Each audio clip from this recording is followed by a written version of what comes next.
आठवीं जमात में पढ़ने वाले सभी स्टूडेंट्स, उनके पेरेंट्स, अस्सलाम वालेकुम। कल की क्लास में हमने देखा था एंड्रोक्लिस एंड द लॉयन का पार्ट फर्स्ट, और इस पार्ट में हमने देखा था कि किस तरह से एंड्रोक्लिस, जो कि एक स्लेव था, ग़ुलाम था, वो अपने मालिक से परेशान होकर जंगल में भाग जाता है।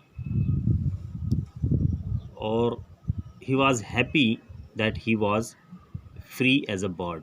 वो बहुत खुश था कि वो एक परिंदों की तरह आज़ाद है। एक दिन क्या हुआ, what happened one day, that one day as he was wandering in the forest, he suddenly came face to face with a lion. One day he came face to face with a lion. एक दिन उसकी मुलाकात lion से हो गई जंगल में घूमते हुए। His first reaction was to turn and flee. उसका जो पहला रिएक्शन था उस लॉयन को देखकर वो ये था कि वो वहाँ से मुड़े और भाग जाए। FLEE, flee. फ्ली का मीनिंग अगर आप यहाँ देखेंगी तो लिखा है रन अवे और एस्केप, बच के निकल भागना। His reaction was to run and flee, but then he saw that the lion had not moved on seeing him. उसने चाहा कि मैं यहाँ से भाग जाऊँ, मगर जब उसने देखा, he saw that, saw जो है इसमें जो saw है ये पास्ट टेंस है सी का, SEEC यानी देखना, saw यानी देखा। उसने देखा the lion had not moved, कि lion तो हरकत भी नहीं की उसने। It neither growled nor roared, ना कि वो growled गुर्राया, ना ही वो roared, ना ही उसने कोई आवाज़ की या कोई दहाड़ उसने मारी, बल्कि खामोश था। The lion was very silent, he was surprised, हैरत में पड़ गया वो। In fact, it looked at him piteously, दरअसल it looked at him piteously, वो इट यानी लॉयन, वो लॉयन उसकी तरफ देख रहा था पीटियसली, रहम की नज़र से, मतलब very piteously means in a piteous manner, रहम की नज़र से देख रहा था कि मुझ पर रहम किया जाए। As if it was in great pain, जैसे कि गोया कि वो किसी ग्रेट पेन, पेन यानी कि तकलीफ़, किसी बड़ी तकलीफ़ में था वो लॉयन, तो उसे नज़र आया। एंड्रोक्लिस पॉज्ड, वो रुका। Then he moved very cautiously towards the lion, और लॉयन की तरफ बढ़ा step by step, very cautiously, एहतियात से। Cautiously means very carefully, step by step lion की तरफ बढ़ा। The lion moaned and whimpered, तो लॉयन ने दो चीज़ें की, यहाँ पर लिखा है। लॉयन ने एक तो मोन यानी कि वो कराह रहा था, कराहा उसने, और व्हिम्पर्ड और थोड़ी गुरगुराहट की आवाज़ निकाली। शायद वो बताना चाहता था कि मैं तकलीफ़ में हूँ, मुझे हेल्प करो, please help me. Its eyes seem to say, उसकी आँखें ये कहना चाहती थी, please help me. When Androcles drew near, the lion lowered its head and began to lick its paw. When Androcles drew near, जब Androcles near गया, नज़दीक गया, तो लॉयन ने अपनी गर्दन झुका ली और उसके यानी ख़ुद के जो है वो पैर के जो पंजे हैं, पॉ, PAW पॉ, यानी पैर के जो पंजे हैं उनको वो चाटने लगा अपने पंजों को। शायद वो दिखाना चाहता था कि मेरे पंजों में कुछ दर्द है। Then Androcles saw that the lion's paw was wounded, तो एंड्रोक्लिस की ने देखा कि लॉयन के जो पाँव हैं, पंजे जो हैं, वाज वुंडेड, ज़ख्मी हैं, सोअर हैं, एंड सोलन हैं, दर्द से ज़ख्मी हैं और सोलन है, सूजे हुए हैं, सूजन है उनमें, और बहुत बुरी तरह से ज़ख्मी है उसके पंजे। इसने देखा। On a closure look Androcles notice that A big thorn had pierced one of the lion's toes. Closure look उसने लिया, करीब जाकर देखा तो एंड्रोक्लिस ने नोटिस किया कि एक बिग थॉर्न, एक बड़ा सा कांटा चुभ गया है लॉयंस टोज, जो पैर का जो उंगलियां होती उनमें एक बड़ा सा कांटा चुभ गया है, उसने देखा पंजे में। So this is the cause of the lions distress, thought Androcles. Androcles ने सोचा, अच्छा ये वजह है इस शेर के तकलीफ की, डिस्ट्रेस की वजह ये है। थॉट जो है ये पास्ट टेंस है थिंक का, थिंक यानी सोचना, थॉट यानी सोचा। एंड्रोक्लिस ने सोचा। Summoning up all the courage, पूरी हिम्मत समन करके, समन यानी इकट्ठा करना, पूरी हिम्मत इकट्ठा करके, करेज यानी हिम्मत, क्योंकि बड़ी हिम्मत का काम था शेर के करीब जाना, उसके पैर से कांटा निकालना आसान काम नहीं था, शायद वो हमला भी कर सकता था। Androcles stretch his hand slowly towards the injured पॉ, पैर की तरफ उसने हाथ बढ़ाया। ही वॉज अफ्रेड, वो डरा हुआ भी था, that the lion would attack him if he touch it's Solan पॉ, डरा हुआ था कि अगर उसने अटैक कर दिया तो, अगर वो उसके पैरों को, उसके ज़ख़म को छुएगा तो अगर शेर ने अटैक कर दिया तो क्या होगा। ही वॉज अफ्रेड, अफ्रेड ने घबराया हुआ था।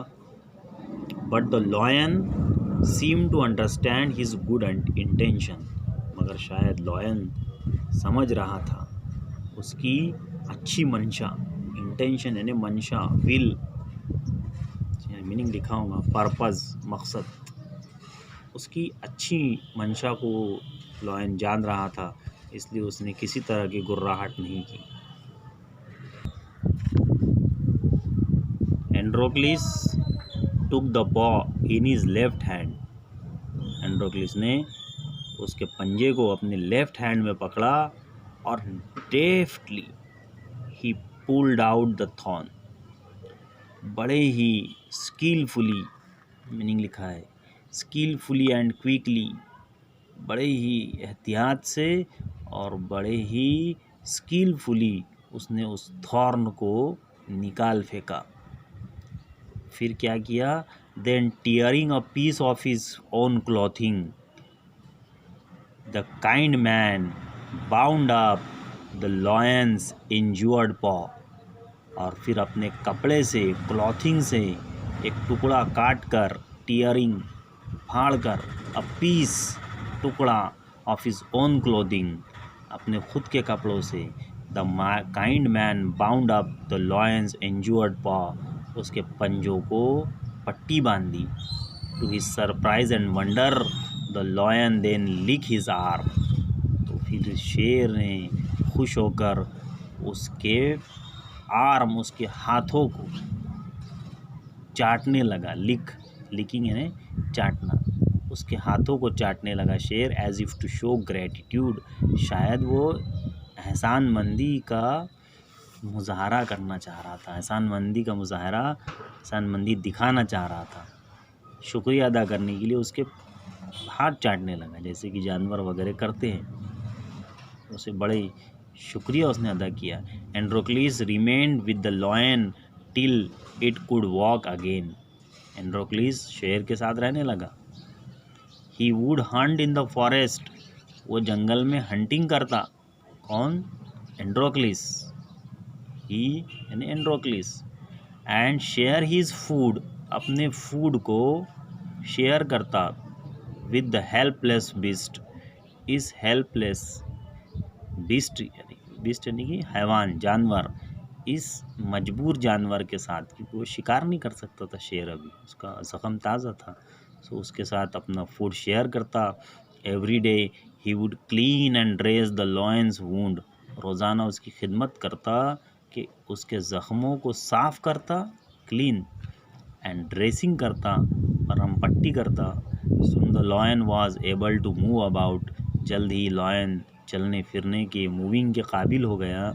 Many times it followed Androcles, wherever he went, many times, कई बार, वो इट प्रोनाउन है किसके लिए, लॉयन के लिए।